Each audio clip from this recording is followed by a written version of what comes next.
Saviez-vous que 38% des Suisses consomment au moins une boisson ou un repas hors domicile chaque jour?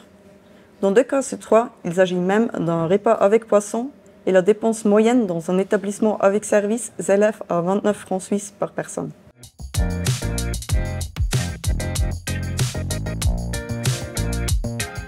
Le secteur de la gastronomie occupe environ 193 700 personnes, soit environ 3,5% des emplois en Suisse. Dans les grandes villes, le secteur occupe environ 6% des surfaces dans les rez-de-chaussée.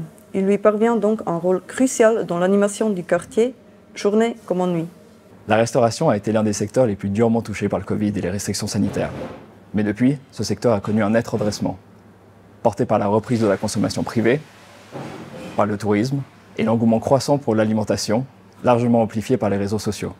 Mais aujourd'hui, cette reprise s'estompe. En 2024, les emplois ont quasiment stagné. Le chiffre d'affaires a reculé de 3,6% et les faillites se sont multipliées.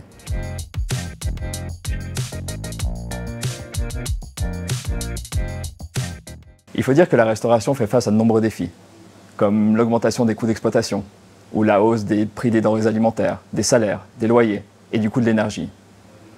Selon un récent sondage de Gastro Suisse, plus de la moitié des restaurateurs considèrent cette hausse comme un défi majeur. Ensuite, les habitudes ont changé avec le télétravail.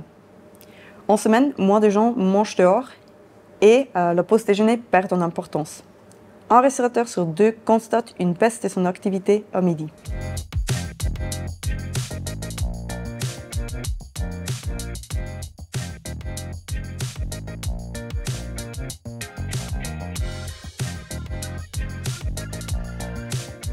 Le recrutement de personnel qualifié reste un défi. Même si moins marqué qu'en 2023, le secteur peine toujours à occuper certains postes et affiche près de 2% vacantes.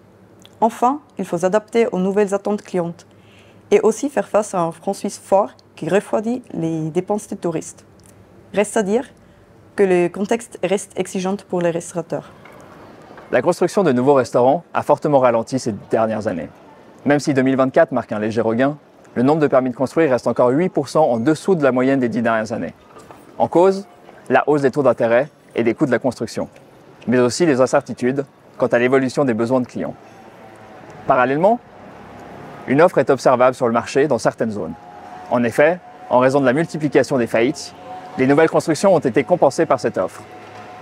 Par ailleurs, les surfaces d'autres secteurs, comme le commerce de détail, peuvent être réutilisées pour la restauration. En revanche, les transformations et rénovations sont en plein boom.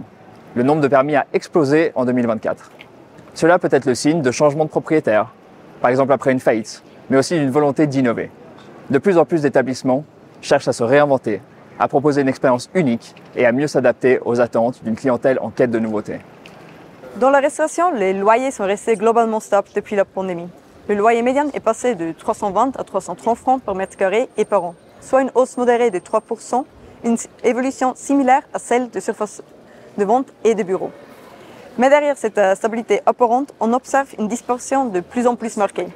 D'un côté, le loyer des emplacements les plus pris dans les grandes villes continue d'augmenter. De l'autre, on trouve davantage de surfaces à des loyers plus abordables. Ce phénomène est particulièrement visible sur les tout petites surfaces où la dispersion des loyers peut être encore plus prononcée.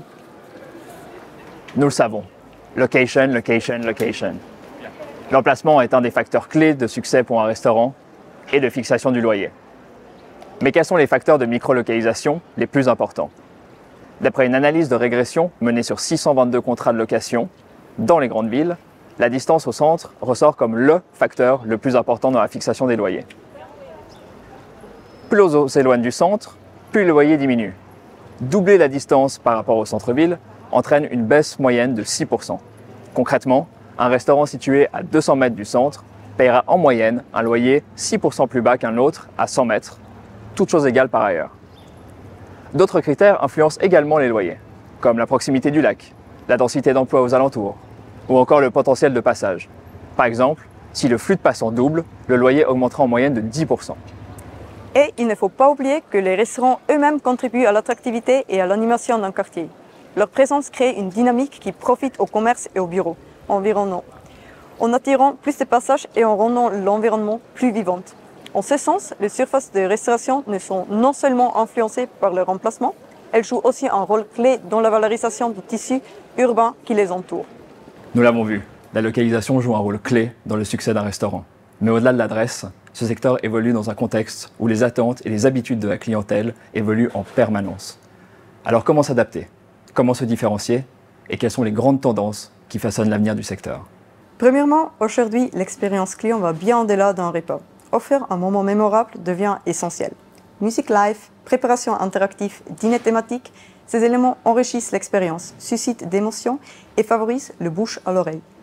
Un concept fort, une ambiance immersive, un décor unique, comme par exemple un bar caché derrière un frigo, et une approche culinaire innovante, attirent un public en quête de nouveautés et amplifie la visibilité sur les réseaux sociaux, qui peut en partie substituer la localisation et la visibilité physique.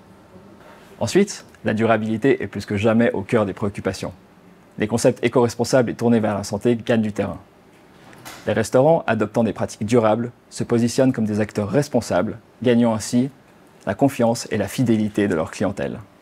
Et la technologie permet également cette transition, aidant les restaurants à limiter le gaspillage et minimiser ainsi leur impact environnemental. Enfin, l'innovation et la digitalisation transforment profondément le secteur.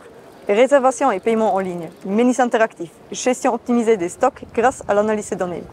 Autant d'outils qui fluidifient l'expérience cliente et qui améliorent la rentabilité. Les avancées technologiques vont encore plus loin, avec les cuisines automatisées, intelligence artificielle pour gérer le service, ou encore les cuisines fantômes, ces établissements sans salle dédiée uniquement à la livraison. Et demain, les nouvelles révolutions se profilent. Aliments cultivés en laboratoire, impression 3D de la nourriture ou même livraison autonome par drone. Une chose reste certaine, le secteur va rester dynamique.